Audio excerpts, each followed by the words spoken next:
horrible. Dans les Vosges, un petit garçon, vous le savez, a été retrouvé noyé dans une rivière. Vous voyez qu'il était ficelé, qu'il était attaché de la tête aux pieds. On a l'impression d'un enfant un peu sacrifié.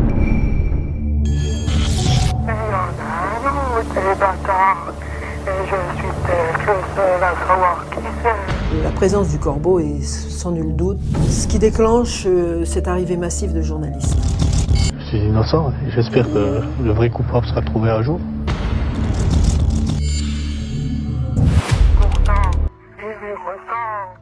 Si le grand c'est un bâtard, l'autre aussi est grand. Vous êtes péché pendant 2 ans. Il n'y a pas de raison que le grand prenne toujours. On le met toujours de côté.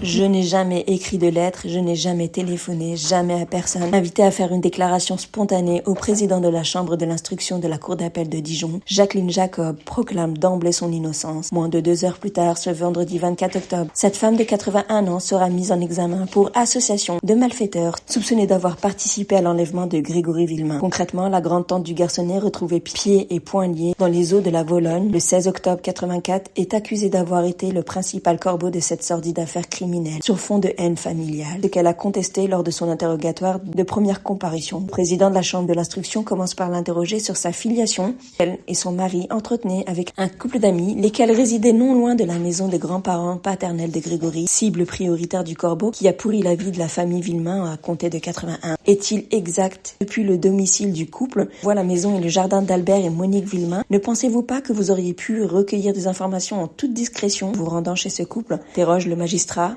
On ne voyait rien, affirme Jacqueline Jacob. Interrogatoire à savoir si le 16 octobre 84, la grande-tante de l'enfant a pu poster la lettre de revendication que les parents des garçons recevront dès le lendemain. J'espère que tu mourras de chagrin, le chef. Ce n'est pas ton argent qui pourra te redonner ton fils. Voilà ma vengeance, pauvre con.